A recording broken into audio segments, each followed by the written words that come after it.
All right, so number three is this idea that it's a war.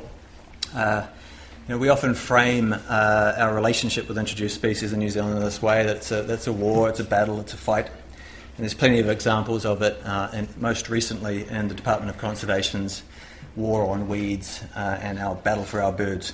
And war metaphors feature prominently in both popular and scientific literatures in New Zealand. These metaphors set up the notion that introduced species are fighting against us and deliberately attempting to contradict our interests. They also construct the idea that native species are in an alliance with us, which is rather curiously the opposite construction to that of colonial New Zealanders. Personally, I've got a lot of problems with the use of war metaphors in relation to wildlife. Some of those have been summed up recently, actually it was a couple of years ago now, by Brendan Larson in one of those papers that I circulated around this group.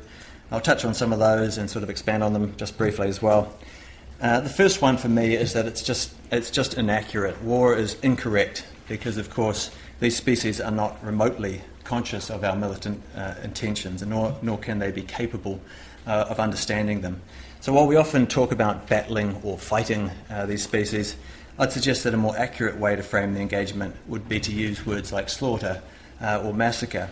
And while I appreciate that might feel very deflating for conservationists, and it can make it difficult, and in terms of presenting ourselves as the sort of heroic parties in the equation, I do think that it's important, particularly as scientists, to be using the most accurate terminology to frame what we're actually doing here. Let's not try to dress this up as something that it's not, regardless of how well-meaning we may often be. Second one is that war as a framing is unethical. Wars themselves almost always promote injustice and collateral damage. We only need to look at what's going on in Syria at the moment to see what generally happens during times of war. As the old quote goes, in times of war, the laws fall silent. So wars are hardly something for us to aspire to. Let's also reflect that we have important responsibilities towards animal welfare under the Animal Welfare Act, the Wildlife Act, a range of other legislation and national direction. A framing of war is not going to lead us down the path of good outcomes for animal welfare. In fact, it's quite the opposite. And by the way, just as an aside, the minister here seems very fond of this photo with herself and a takahe. But I've always found it a bit of a strange photo because it does very much look like she's trying to strangle that poor bird.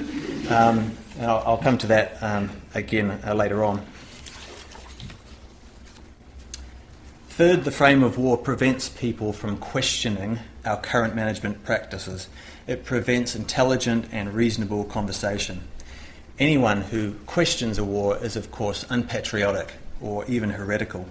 And to me and many others writing in the literature, this is an extremely unproductive outcome. Trying to shut down dissent and critical analysis, which is what the war framing does, is fundamentally anti-science. And lastly, war is just a failed strategy, I'm afraid. After over a century of warfare, or framing wars with our wildlife in this way, we've actually eradicated very little in this country. With the exception of some localised biosecurity operatives, most of our target species have actually expanded their populations over this time, including some of the ones we've spent the most money and time on trying to control. We've had some successes, sure enough we have. We've won some battles, if you will. For example, we've eradicated mammals from some offshore islands. But even these need to be placed in perspective. Mammal eradications from islands in New Zealand amount to about 0.2% of our land mass. We're not talking big numbers here. If our goal was to beat the enemy, then I'd put it to you that we've largely lost. Let's just admit that. Some would say quite comprehensively, in fact. And given this, maybe it might be sensible to start thinking about whether different approaches might yield better outcomes in future.